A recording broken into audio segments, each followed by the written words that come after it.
Graça e paz da parte do nosso Jesus Cristo. Estamos aqui hoje para nós fazermos nosso trabalho de discipulado, né? Nós estamos aí com o nosso Ministério OPA e chamamos esse período que estamos aqui agora, nós estamos aí, ou melhor, agora não é período, agora é fase, né? Nós temos, nosso Ministério OPA tem 3 fases. A primeira fase é aqueles 5 livros que nós demos tudo. A segunda fase, que são a base, né? Esses 5 livros, na verdade, são a base do nosso ministério. A segunda fase é a prática da primeira fase. E a terceira fase é a continuação do trabalho discipulado. Ainda temos a quarta fase, que vai demorar um bom tempo para nós darmos início a ela. Mas essa terceira fase aqui ela é bem longa, tem muitos assuntos para abordarmos, muitos assuntos para podermos falarmos aqui. E se você é um amante da palavra, tenho certeza que você vai ir assuntos dentro daquilo que nós necessitamos a cada dia. Bom, hoje nós vamos falar sobre o nosso curso De Volta aos Princípios, Vivendo o Jeito Bíblico de Ser Igreja. Hoje nós vamos para a nossa unidade 6, né? A unidade, o tema, na verdade, que nós vamos falar aqui nesse ponto aqui é Fazendo a Curva. Esse tema, ele é dividido em 3 partes. Então, vamos falar 3 vídeos sobre o tema Fazendo a Curva. E hoje nós vamos para a unidade 6, né? Vamos para a unidade 6 desse tema, tá ok? Bom, quando se fala em fazer curva, nós lembramos de quê? De estrada. Lembramos de estrada. E eu tenho algumas experiências aí nesse negócio aí de estrada, né? Quantas vezes nós já nos deparamos com todas as situações adversas, né? De perdermos o ponto de entrada, lermos mal as sinalizações, as placas e por consequência errarmos, né, o caminho. E aí, nessa coisa toda, você tem que fazer um retorno. Algumas estradas, o retorno é longo, bem longe, né? Então você tem que andar bastante para você retornar, para refazer o percurso novamente, né? Eu já trabalhei de Uber e quantas vezes, mesmo com o aplicativo ali mostrando claro, direitinho, mas a gente de uma distração que a gente faz ali, a gente acaba passando do ponto. E aí nos leva a alguma aplicação espiritual sobre tudo isso, né? Sempre nós vamos lembrar que a nossa caminhada cristã é como se fosse uma estrada. E todas as estradas eu creio que você já observou já. A minha esposa não observa muito, ela fica falando, olha, aqui é isso, é a curva é isso. Ela é minha copiloto, né? Porque eu sempre falo que ela fica do meu lado ali falando, né? Às vezes o negócio para entrar é 60, ela está falando que tem que andar em 60 numa estrada de 100. Bom, isso é só brincadeira e descontração fora a parte. Tá entendendo, queridos? E a nossa estrada a nossa caminhada ministerial, a nossa caminhada cristã, de alguma forma, ela é como se estivéssemos numa estrada. E se nós errarmos o ponto, nós vamos ter que retornar ao ponto de início novamente para começarmos tudo de novo, para podermos agora não errarmos mais. Se errarmos de novo, não tem problema. Eu já teve caso na minha vida, né, nessas estradas aí, que eu já errei, foi várias vezes. E falava assim, minha esposa, entrei errado de novo. Aí eu virava de novo, fazia a curva, né? E quando chegava e passava do ponto, eu falava assim, falava com a minha esposa, errei de novo. E assim vai. E assim acontece também na nossa vida espiritual, no nosso percurso de caminhada com Deus. Então, quando nós falamos isso, nós lembramos de um hino, né, que eu particularmente gosto muito dele. Está até a letra dele aqui, eu queria ler para você a letra dele. Olha só, olha. Quero voltar ao início de tudo, encontrar-me contigo, Senhor. Quero rever meus conceitos e valores, eu quero reconstruir. Vou regressar ao caminho, vou ver as primeiras obras, Senhor. Eu me arrependo, Senhor, eu me arrependo. Me arrependo, Senhor. Eu quero voltar ao primeiro amor eu quero voltar a Deus. Essa canção, nós escutamos ela, a primeira vez que eu escutei ela foi no início da minha caminhada cristã, quer dizer, uns 30 anos atrás, e hoje ainda essa canção ela é viva ainda nos nossos corações. Então, é um tipo de poesia que nos faz refletir sobre os erros que nós cometemos no percurso do caminho.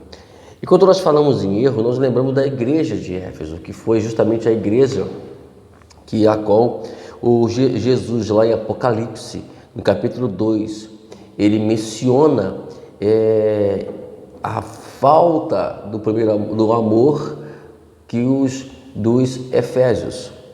E Efésios, na verdade, foi uma carta escrita por Paulo, né, a qual Paulo ele foi lá e deixou na direção do seu filho na fé, o seu discípulo, o jovem pastor Timóteo.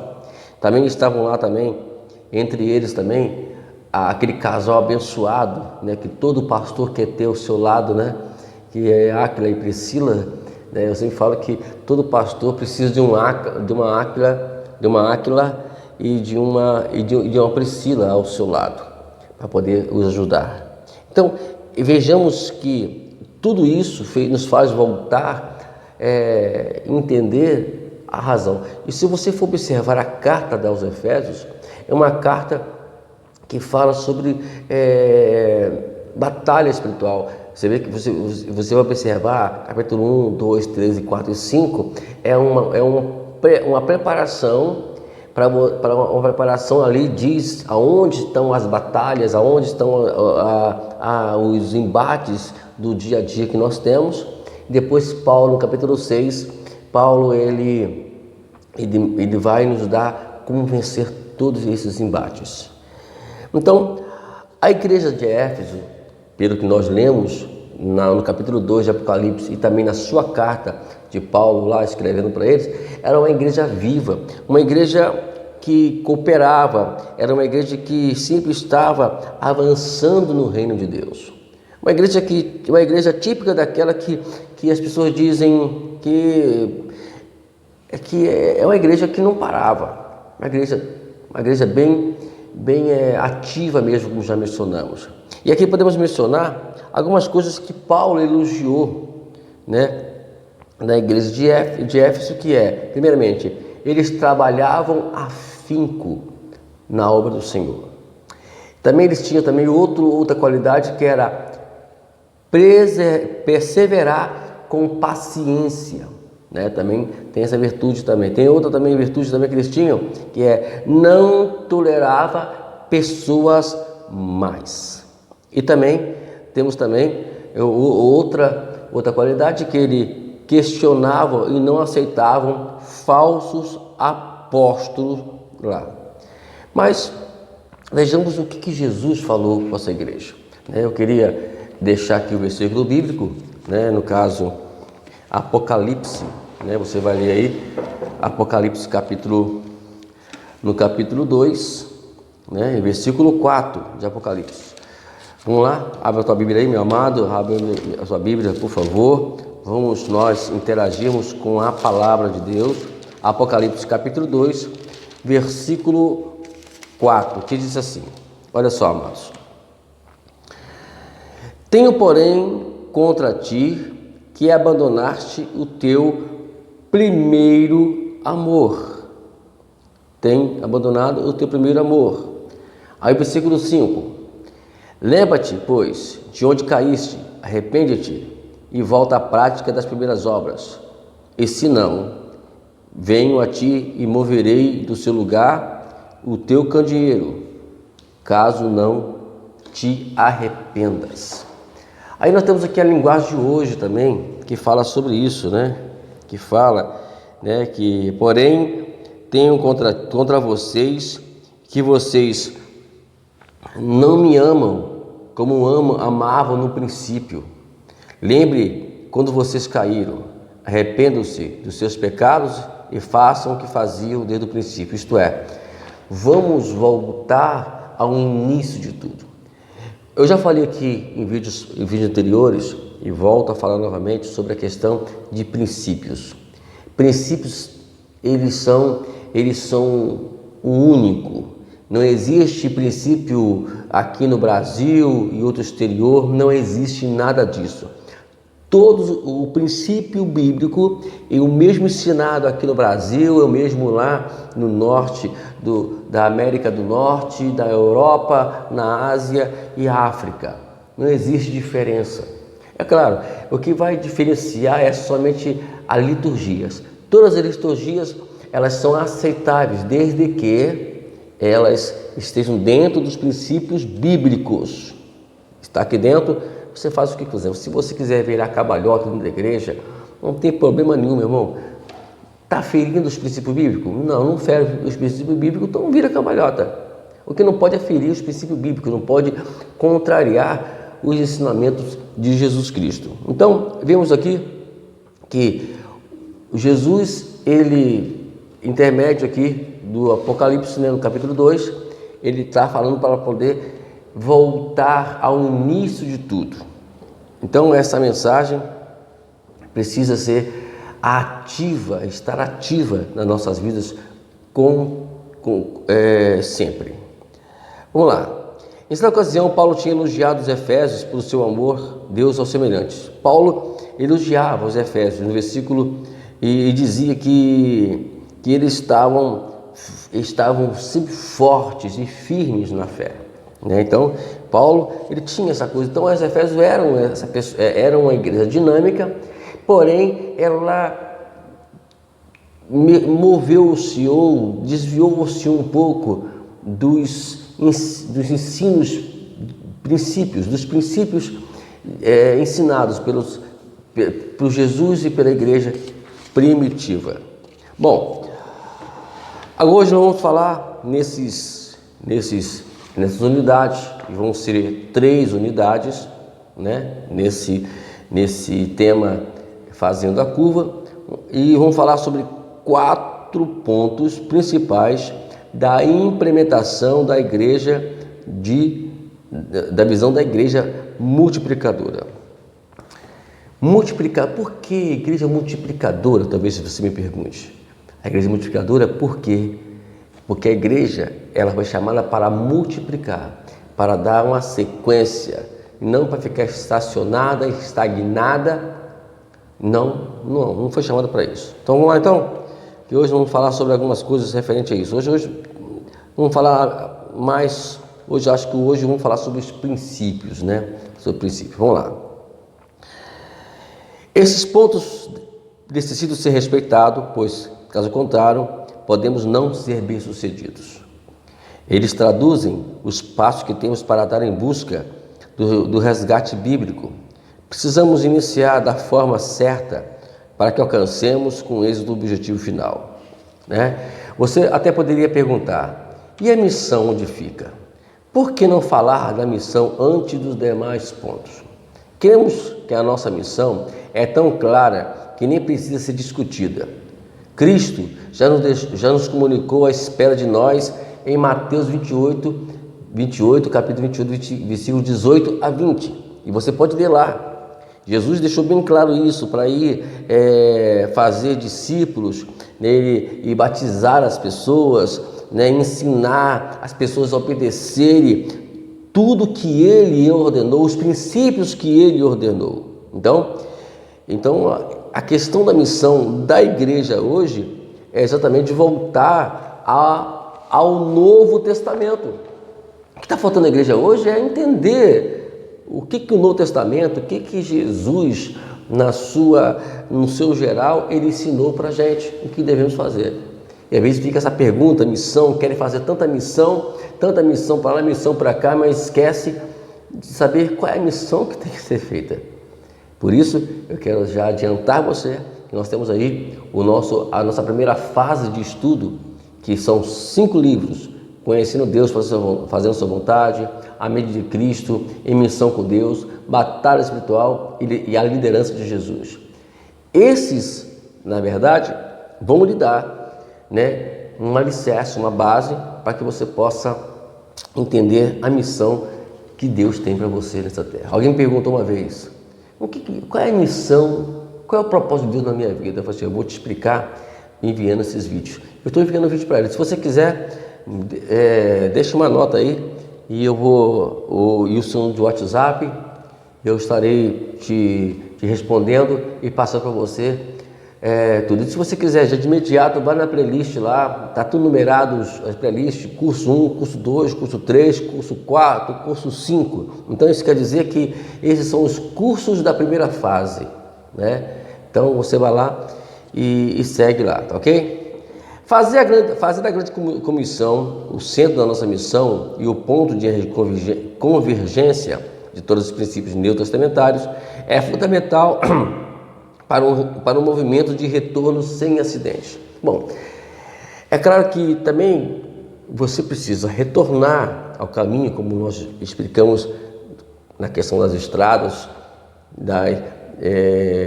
por não observar as placas, às vezes não estar atento na estrada, às vezes passamos do ponto, tem que retornar, mas isso tudo com prudência. Eu, particularmente, eu procuro, todas as vezes que a gente comete um erro na nossa vida, na minha vida, e às vezes a gente tem que entender isso. Os erros, na verdade, são para poder fazer você levar você a uma reflexão do que você fez, e aonde o que você fez levou você. Então vamos voltar para fazer agora com perfeição. Então estamos aqui que fazer as coisas e retornar aos princípios bíblicos sem acidentes e obedecendo rigorosamente as placas, Quando eu falo de placa, eu estou falando de sinalizações dadas biblicamente, tá ok? Então tá aí, amados. O radar desses líderes está sempre acionando para tentar captar alguma proposta inovadora para ser adotada. Isso inclui ler novos livros, participar de congressos e até visitar igrejas que experimentam o crescimento explosivo. Por mais de tudo isso seja válido, pode haver um efeito colateral. Se não alcançarmos princípios bíblicos que estamos perdendo, certamente não teremos absorvido real espírito daquele livro, daquele congresso, da igreja, o que estamos pesquisando.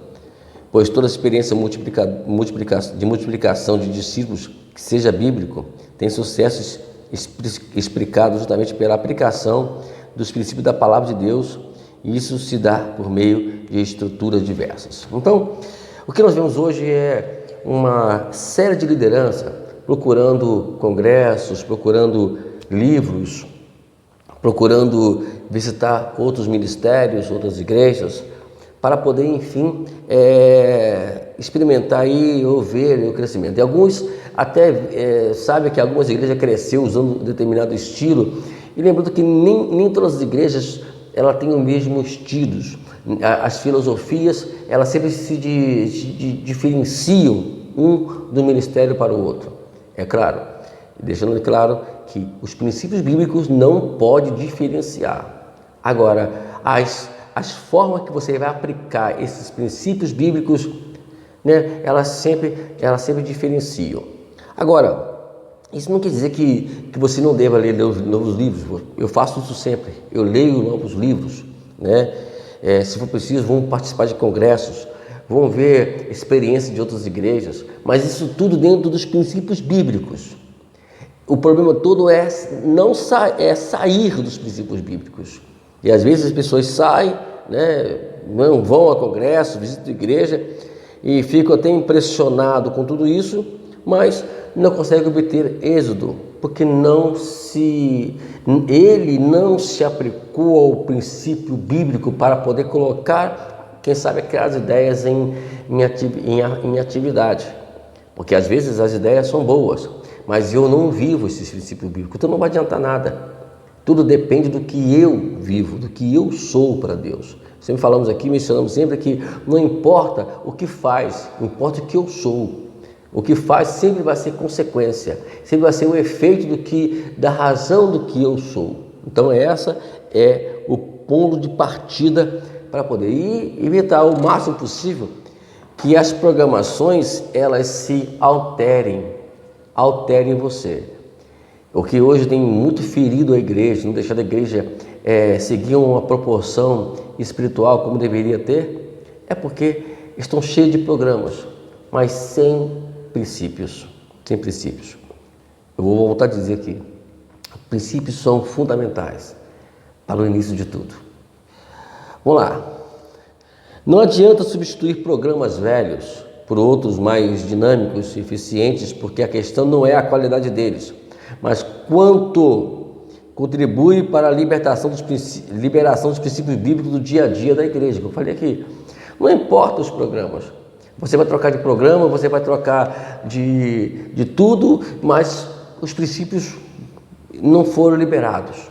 Então isso quer dizer que tudo que você está fazendo não vai valer nada.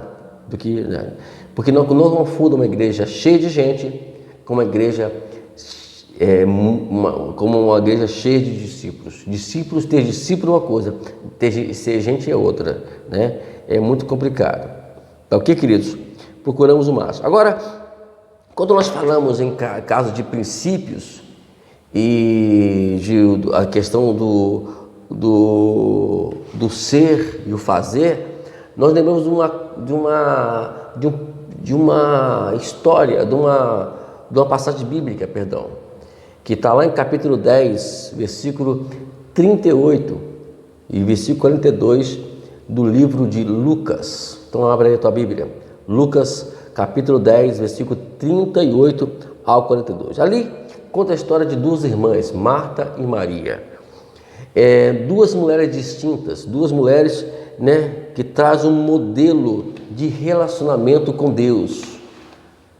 Duas mulheres que tinham um diferencial muito grande de comportamento, de relacionamento com o Senhor. Né? E aí nós temos aqui um gráfico que eu não vou poder colocar aí. Se eu puder colocar, vai ficar bem visto. Eu vou tentar, na edição do vídeo, tentar colocar aqui. Se tiver na tela, porque eu consegui. Se não tiver, você me perdoe, mas vão ficar aí nas atividades. Mas acredito que é meio complicado, do jeito que está aqui, colocar na tela. Vamos lá. Então temos aqui dois modelos. O modelo Marta e o modelo Maria. O que você acha? Você é o modelo Marta ou você é o modelo Maria? Eu vou, inclusive, isso aqui vai servir de pregação, né, quando eu for a próxima preleção que eu for fazer, eu vou pregar sobre esse assunto aqui, em nome de Jesus. Vou até colocar já o script dela direitinho. Vamos lá. Vamos fazer a diferença então? Então aqui temos a diferença dos que estão, o que fazem para Deus, os que estão com Deus. Você é aquele que está fazendo para Deus ou aquele que está com Deus? A igreja de Éfeso, lá os Efésios, eles estavam fazendo para Deus, mas eles não estavam com Deus. O relacionamento com Deus, eu ensino isso com muita propriedade lá na primeira fase, nos 5 livros do nosso Ministério OPA. Né? E ali nós temos uma sequência, temos o Conhecendo Deus, Fazer Sua Vontade, que ele dá o pontapé, e temos a mente de Cristo, que traz e nos ensina como nós fazermos ou sermos o que Cristo nos ensinou para sermos, ok? Então vamos lá. Modelo Marta, realização para Cristo. Modelo Maria, a pessoa de Cristo. Então vamos lá. Bom, lá, o modelo Marta, realize o serviço para Deus. Espere que os outros ajudem você a fazer algo para Cristo. Faça alguma coisa acontecer para Cristo. Prepare-se para a presença ou vinda do Cristo. Organize tudo de maneira agradável a Cristo. Coordene a agenda de Cristo. Esteja tão ocupado para o Senhor a ponto de se distrair. Veja Cristo apenas de passagem enquanto você faz seu trabalho. Reclame para Cristo acerca do serviço dos outros. Cumpra suas tarefas mesmo que os relacionamentos sofram. Acima de tudo, focalize o que é secundário. Isso é o modelo de Marta. E você vê que as pessoas que você observa, que elas... eu já precisei isso, né? A gente sempre convive com isso. Aí a pessoa é líder de um grupo, ou ela lidera um evangelismo, por exemplo, aí a pessoa não quer ir para o evangelismo, e aí ele começa a reclamar porque não vem ninguém para a reunião, ele começa a reclamar porque as pessoas não estão dando frequência, não estão dando apoio. Então isso é o modelo Marta. O modelo Marta é aquela pessoa que anda, são agendadas e assim por diante. São pessoas que querem organizar tudo pensando que dessa maneira vai agradar a Cristo, né? Então, se você está enquadrado aí, então vamos agora entender o modelo Maria, a pessoa de Cristo, para que você possa mudar, ok? Vamos lá. O modelo Maria.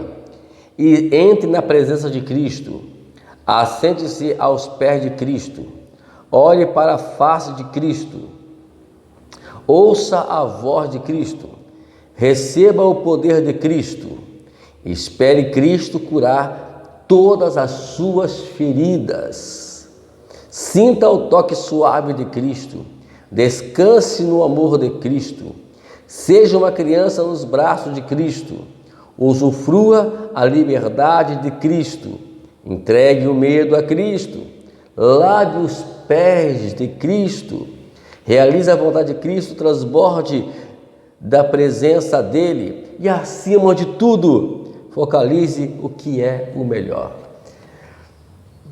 Então, a questão aqui é da diferença de Marta e Maria. Maria, na verdade, o modelo Maria é aquele que não se precipita. O modelo Maria é aquele que descansa. O modelo Maria, quando ele se sente machucado, quando ele se sente ferido, ele não vai realizar nada, ele vai procurar primeiramente a cura, uma intimidade, um relacionamento íntimo com o Senhor, para que ele possa estar preparado para isso. Então esse é o chamado modelo Maria e o modelo Marta, tá ok? Nós vamos pregar aí por esses dias aí lá. Princípios. Antes de darmos qualquer passo na direção de implementar a visão multiplicadora, precisamos compreender claramente que não adianta mudarmos a estrutura da igreja se o nosso coração e de nosso povo ainda não foram tomados pelo desejo de experimentar o jeito bíblico de ser igreja. A primeira lição para um sucesso de implementação bem-sucedido é compreender que o que mais precisamos não é de mudanças estruturais, mas de um novo estilo de vida. E não há como pensarmos em avançar a qualquer outro passo se não fundamentarmos bem aos princípios. Voltar novamente a isso. Então, às vezes isso pode parecer simples, mas a prática disso tudo é um grande desafio para todos nós, amados, né? Então é como se estivéssemos andando na contramão de Deus, e que anda na contramão, ele corre grandes riscos, né, de uma colisão ou de outras coisas mais, e se machucar alguém vai pagar por isso. Eu sei que você está me entendendo o que eu estou dizendo sobre isso. Então, amados, vejamos aqui essas questões. Impressionante, né? Então, que às vezes as pessoas eles querem fazer mudanças estruturais, mudanças de programas, mas o que nós precisamos mesmo, para que nós viemos ter êxodo, é termos um estilo de vida, porque o que eu sou aqui, atrás dessa câmera, o que eu sou dentro da igreja, o que eu sou dentro de casa, o que eu sou no trabalho, elas têm que ser a mesma, tem que ser meu estilo de vida. Eu não posso mudar meu estilo de vida por ambiente. A minha vida, ela tem que estar igual a todos os ambientes, porque às vezes, infelizmente, isso não acontece. E é aí que surgem os grandes problemas, né, de liderança hoje. Uma coisa que eu leio aqui é o seguinte: não subestime a dificuldade de estabelecer princípios. Olha lá. Por muitas gerações, a nossa matriz eclesiástica tem sido um modelo de adição e não de multiplicação. Estamos acostumados a combater numerolatria, ou seja, a supervalorização dos números.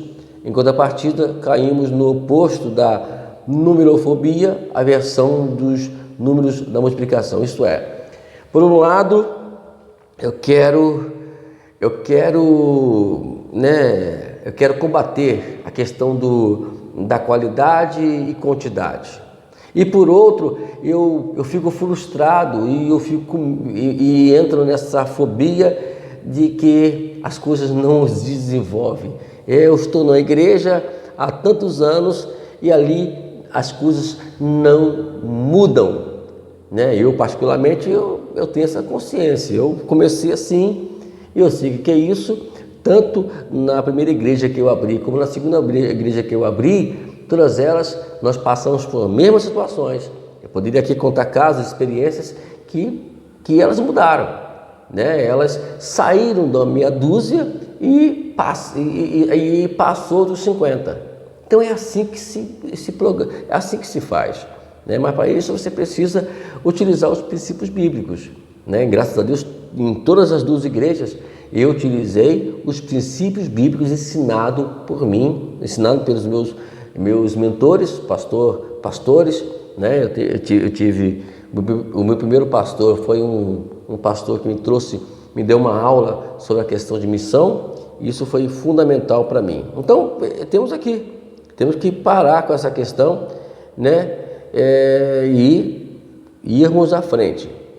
E aí você vai olhar para João 15. Você vai ver que quando a pessoa não multiplica, quando a pessoa não frutifica, é porque está tendo um problema seríssimo, irmãos. Porque o resultado de uma igreja, o resultado que Deus está comigo numa igreja, é quando Ele atinge o resultado. Eu me lembro uma vez que na segunda igreja as duas igrejas, na verdade, na primeira também aconteceu isso, mas eu quero contar apenas o caso da segunda igreja que nós criamos lá, que nós levantamos.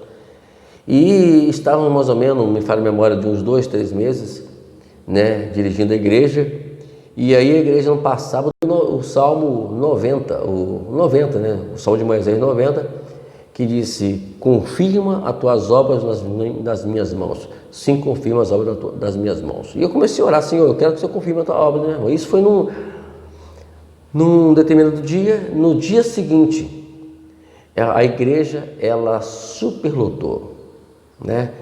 E naquele dia o irmão lá contou mais de 60 pessoas que entraram assim do nada dentro da igreja.